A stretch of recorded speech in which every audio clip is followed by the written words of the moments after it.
Sorry about that, y'all. Had a little technical difficulty. I think all of our cooking things may have thrown the power off. But we're still working over here. We decided to work while the camera was off. So I'm working on the batch of pancakes. These are just the plain pancakes. It's literally a gluten-free mix you add milk to. So this is not even anything. And then I added chocolate chips to them. So that's what I'm doing right now. This is a cast iron skillet. This one was Big Worm's grandmother, since we're talking about family stuff. This one was his grandmother's, and then he brought it up here for me to use. So I was about to say, now if you guys don't know the value of the cast iron skillets have literally been passed down. I'm sorry. Generations. Yeah, generation to generation. A traditional cast iron skillet can last well over 100 years if properly cared for. Yep. Can you tell them about the process for how to actually care for their skillet? So a lot of people are really shocked when I say that you don't really wash cast iron, you just clean it. And then they're usually like, what do you mean? And I'm like, wash it once and it's gonna rust, I'm telling you. Like, you can use water to clean it, you know what I mean? Yeah. And wash it off. If you absolutely need to use soap or whatever, you totally can, that's fine. But you immediately have to dry the cast iron, because if there's any moisture left on it at all, it will rust. And you can get the rust off, but it's such a pain in the ass. Anybody who has had to like anti-rust an old cast iron can totally empathize with that, because it is a pain in the ass. So, and it can take all day. I can imagine. So I'm just gonna check these. And while she's checking those, I just wanted to touch bases on a very old tradition from the South that a lot of us younger women may not know about, and that's the fact that you do have to season your cast iron. Yep, with salt. Mm-hmm. Not just with salt, but with salt and oil. You have to wipe the inside down with the oil. Scrub that bitch down. Yeah, rub it down real good with the oil, and then you're gonna bake it, just the actual cast iron with the oil and salt, for I guess an hour or two. Yeah. Rubbing things down is never a problem for me. So. No, usually I kind of forget about it. I just go on and do my cooking. That's a Sunday thing. You know what I'm saying? You know how I hear you. Yeah, you clean in the kitchen on Sunday, get that cast iron together, pop it in the oven, and then it helps the oven be nice and warmed up. So if you want to clean the oven or what, grandmas and all of us used to do. So I've actually started doing this thing where I pretty much just cook all my food for the week on Sundays, because like I really love to cook food for other people, and I really like need to eat food that I make, or like I will eat like shit. That's just a fact. So I've started just pretty much cooking on Sundays and like making a whole bunch of food, and that's become like definitely a big food day in my house now. So, this week I made a ton of stuff, and then last week I made a ton of stuff. But my life is so much easier when throughout the week I don't even have to think about food. I just go to the fridge and pick which of the homemade things I want to eat. Now, in my family, no one eats leftovers. So, unfortunately, I have to cook like every day. So, I outsmarted the kids and I got them into veggies and stuff. And so now I just pre-package like a bunch of I have the dried fruits and stuff. So I made them their own trail mix and just pre-package it for them, and it's like grab and go. Nice. Everybody's happy. Nice. So I'm just going to keep working on these pancakes. This is just butter in here, so any vegans in the crowd are not going to be happy. So yeah, this is just, I use salted butter. I know that there's plenty of people that can come out and talk about unsalted butter. You'll never find it in my house. Just saying. Because every recipe that calls for unsalted butter, 9 out of 10 times, you still have to add salt. So what is the point? Just use the salted butter. I don't care. It tastes better. I don't care. Unsalted butter tastes like nothing. That's true. Tastes like nothing, and I don't want that. I want butter. So anyway, that's what it's cooking in. If you are vegan, you're welcome to use coconut oil. It's in a cast iron. This is my first time using this hot plate, so I'm still trying to temperature gauge on when to flip everything. But yeah, that's just kind of what I'm doing over here. What are you starting over here? Good. So over on this side, we have our water boiling for our grits. Generally, when you're cooking grits, you want to do low and slow. That's the most important thing. If you're one of those kind of cooking handicap people, my auntie told me that she found it useful. You can actually take even your cast iron skillet, or I've even used just a regular frying pan. So you take like one pan that's bigger than the other, and you kind of create your own double boiler. And so like you put you fill the pan with water, and you put the pan with the grits, the pot with the grits, inside of the pan with the water, and then somehow it keeps the grits from sticking and lumping. I was determined to do it the way Grandma did it, so yeah, I learned to do it the right way. So I don't use a double boiler anymore. Nice. But I have done it. I'm guilty too. So I'm mixing up the Johnny cake dough right now. I'm just going to kind of keep working on this throughout the show because it's going to take a while to make all these pancakes. So these are just the regular chocolate chip ones. And then over here I've got, it's equal parts of cornmeal. You can use yellow or white cornmeal. Or I've even seen blue cornmeal, which is super cool to me. Blue cornmeal. But I can't afford it. So this is yellow cornmeal. But it's equal parts yellow cornmeal and if you use Bisquick, that's fine. You can use any kind of gluten-free baking mix. I've even, in a pinch, just used those Just Add Water pancake mixes. That'll work. And then this is 3/4 of a cup, or no, 2/3 of a cup of brown sugar. I'm gonna add half of it, see what the texture looks like, and then keep adding more to taste. And then it's gonna be 1 egg. This is a farm-raised egg, by the way, from this really cute little farm in Virginia. So I'm super happy I have access to those. Mm-hmm. And then milk until it's texturally the way that I like. And I could give you amounts, but like I feel like milk that does what? Milk that I'm gonna add until it's texturally the way that I like it. Okay. Because pancake mix really varies, so I'm trying to make sure that like, you know what I'm talking about. You just keep adding it in little batches until it's the consistency that you like. And then I'm just going to keep frying it up. So that's what I'm doing over here. And I'll let you keep talking about your food. Okay, so for me, I actually don't eat shellfish, but I used to. So what happened was I was pregnant, and one of my kids actually was allergic to seafood. And so I became quite sensitive to it, and I haven't been able to eat it since. But I still remember the taste of shrimp, and it's a very fond memory. And so I kind of think that it's really cool when I get to cook shrimp and other people get to eat it. So I really love cooking seafood for other people too, but I'm so weird about it. Like some days I am all about it and like love seafood. And I lived for 4 years in South Texas, right off the Gulf of Mexico. I actually would watch the like barges go by my window or whatever. So it was really cool. But so I lived in a beach town, and I think it kind of like ruined me from like the rest of like. You know, it's kind of like how Marylanders feel about crab. Like, you grow up with crab, and that's just the way it is. Like, I don't know anybody from Maryland that's going to, like, drive to, like, what's somewhere in the middle? Nebraska for crabs. They live in Maryland. You know what I mean? So, I don't know. I'm just weird about seafood. I got the shock of my life when I went to Texas and found out that they didn't have blue crabs. Yeah. I was blonde that day. You can find them, just, imported. I went to the grocery store and I just thought that if they had snow crabs that they should have blue crabs, and apparently blue crabs are a delicacy in Texas. Mm-hmm. I felt that Texans were getting cheated. Sorry, Texas. Yeah, but we got barbecue, so that makes up for it. You know what I'm saying? I don't know about that. We have really great barbecue here, too. I know. That's going to get into a whole thing. People from Virginia hated me when I talk about Texas barbecue because, they always swore theirs was better.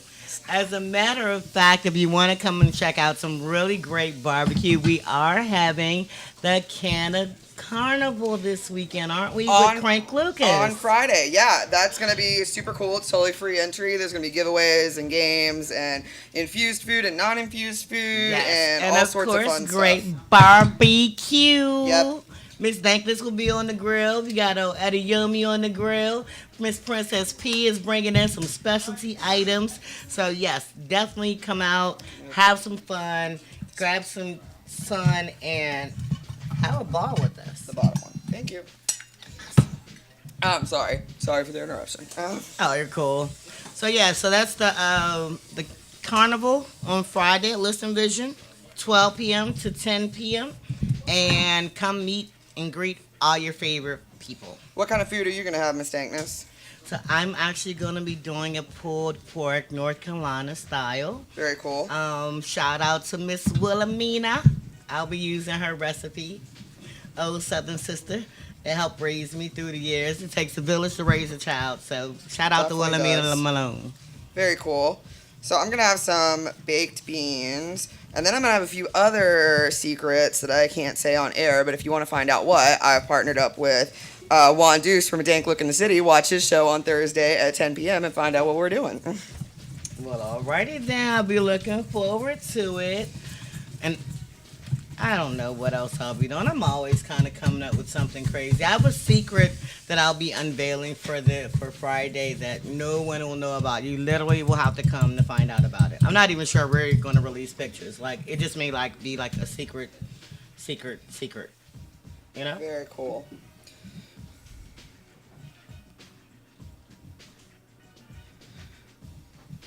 So while you're doing that, I Yep. am gonna get on over to this other side and start working on these grits. So I like Johnny cakes to be a little bit thin, like just because I feel like the batter itself has so much like depth going on to it that I don't like it to be super thick, or I think that it like doesn't taste like a pancake at that point. It just tastes like hot water cornbread, which there's nothing wrong with, but it's still, if it's a hot water cornbread, it's not a Johnny cake. So I like it a little thin. Some people prefer it thicker. To each their own. I'm not putting chocolate chips on this batch. I might put them on the next. I just want to have enough for people to try. Also, I'm sure people are wondering what's infused about this. Nothing. This is what's infused. So this is an infused syrup that I made. It's 100% maple syrup from Vermont. And then some raw honey that I've been getting from Colorado. The honey itself is not infused. And then brown sugar and tincture. And then that's all cooked together, cook the alcohol off, and you're left with this deliciousness. So, you can infuse your food without having to infuse the whole meal.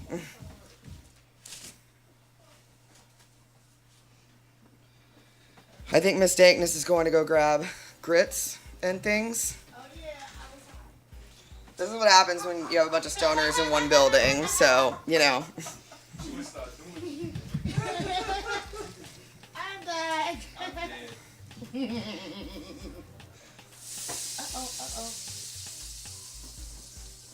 Okay, we're safe. It's cool. We got it. It's fine. We're safe.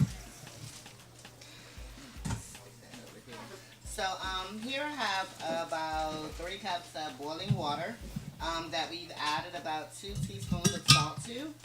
So far, it's stoner moment. Yeah, this is clean. So, in favor of the vegans, I am going to be using vegetable oil. Sorry, guys. You gotta look out for the vegans. We have a lot of vegans in our community. So for this, we are going to be adding roughly about a half a stick, and I'm going to be kind of breaking it down into tablespoons, so that they can disperse a little better. I'm going to throw in a little extra. I like butter, man.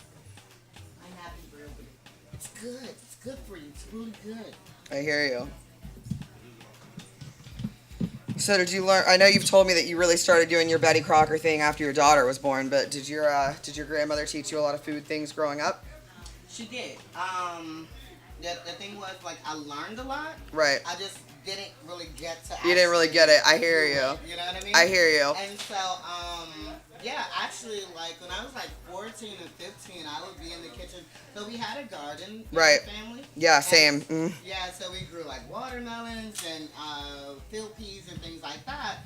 And so, like, for me, that's where I got my first love of food, because everything had to be straight out of the garden or it didn't taste right. So It's so interesting that, you know, we all grew up with like totally different food culture, you know what I mean by that? But like, so my mom, it's just interesting because it's all in the same family. My mom's a dietitian, so from my mom's standpoint, like, my mom really isn't a good cook. I'm not trying to like put her out there like that, but she's not. It's terrible. The only thing she really makes really well is spaghetti, and that's still using a jarred sauce. So, you know, with her, it was lots of like boring food. It was lots of like the same things over and over again. It wasn't really anything interesting, I guess. But I would go to my grandma's house, and my grandma threw down. So both of my grandparents were born. My grandma was born in like 1912. So she grew up during the Great Depression era. And so, you know, that's a big part of like how they were, you know, like that. I just thought it was normal for people's grandparents to have like money stashed all over their house in jars. Like, I thought that was normal. And, you know, I thought having this huge garden and canning everything and like doing all these freezer meals, and like, I just thought that that was normal. But a lot of that was, it was normal for them because, you know, of the way that they grew up during that era. So a lot of food that she would make, pretty much everything was homemade, and I didn't know that that wasn't the norm until I got older. But she never made anything mixed or packaged, or there was no, like, even going to like a restaurant, she almost took offense to, you know what I'm saying? Right, because to her it was like, you show that you care about your family with love. And so, you know, with cooking, and that's how you show love. And so like, I definitely have carried that over. That's a big part of like just who I am as a person is that I show the people I care about that I love them with food. So, you know, we pick up a lot of those things from, you know, family members. And so what kind of, how big was your garden that you grew up with? Ours was, let's see, from little kid speaking, about 2 blocks. Very It cool. was pretty big. Very cool. Yeah, like it literally took us a few days to tend to the entire garden.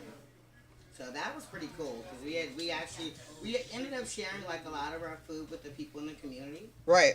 And so it was like really cool because whatever we weren't growing, maybe another family was, and so a lot of things we didn't even buy from the grocery store when I was little. Same. So, you know, I think that that sense of community is something that a lot of people, like a lot of the newer generations, mine included, has like lost. You know, like I was thinking about it the other day that I know somebody who had a death in their family recently, and I didn't see a bunch of people like offering to send them food, and I just thought about like how much we've lost a lot of those community things. You know, like that didn't used to exist. If you had a relative that was in the hospital, that wasn't feeling well, or somebody died, or whatever, or they were having a baby, like the whole community would come together and bring food, help with the kids, somebody clean the house. Like that was just normal. And so, like, actually when I moved into my neighborhood in Southeast, like it still very much has that vibe. Like everybody in my neighborhood is pretty much first generation of that house. In fact, the one that we live in is a rental, and our landlord is like the great granddaughter of the original homeowner. So like the whole neighborhood has been there for like 40 years, and they all have this really strong community together. And I think that that's just something we've lost overall in society, and something we'd probably be a lot better off picking back up. Yes. How are those shiny cakes coming along? Looking pretty good. I'm about to check the bottom. Yep. So I'm going to plate these up and then run a second round. Okay, well, while you're doing that, I just want to go back to talking about the grits for a minute. So again, like I said before, the biggest key to making really great grits, you want to go low and slow, and you want to have a creamy grit. Like your grits should not be hard, because they can be very, very hard to digest both for you and your children. So if you don't want to hear about kids walking around with a tummy ache and nobody knows why, then I suggest you take your time and cook your grits properly. I love grits. I like sweet grits, which a lot of people think is weird, but again, I grew up with that. Do you ever eat sweet grits? Unfortunately, I can no longer eat grits. Gotcha. It's something I grew up on. I'm kind of jealous that you guys are going to get to eat it today. And I'll probably cheat and make myself sick, to be honest, because I really love them. This is one of the very first foods that I remember as a child. So for me to now not be able to eat it, it just sucks. But I think it was maybe a bad restaurant experience I had where it was like they weren't cooked fully, so my body just would not digest them. And I've just been afraid to touch them ever since. I love grits. Grits, oatmeal. I used to love cream of wheat. Can't touch that one anymore, unfortunately. And But see, I'm the opposite now. I like cream of wheat. I love cream of wheat. I just can't eat it unless I want to like not be able to walk for 3 days. So that's not really an option for my life. We can trade. I'll make grits for you, and you can make cream of wheat. Okay, that works. That'll work. So our grits are coming along nicely. I have the salmon that's been marinating over here on the side. I'm gonna go and get that for you guys. And also, you want to keep your grits moving. They tend to kind of clump up if they're left sitting in the same position for too long because they're kind of heavy, so they won't boil like traditional boiling water. So you definitely want to pay attention to that, and at least every 3 or 4 minutes, kind of give them a little bit. So 2 seconds, I'll be right back.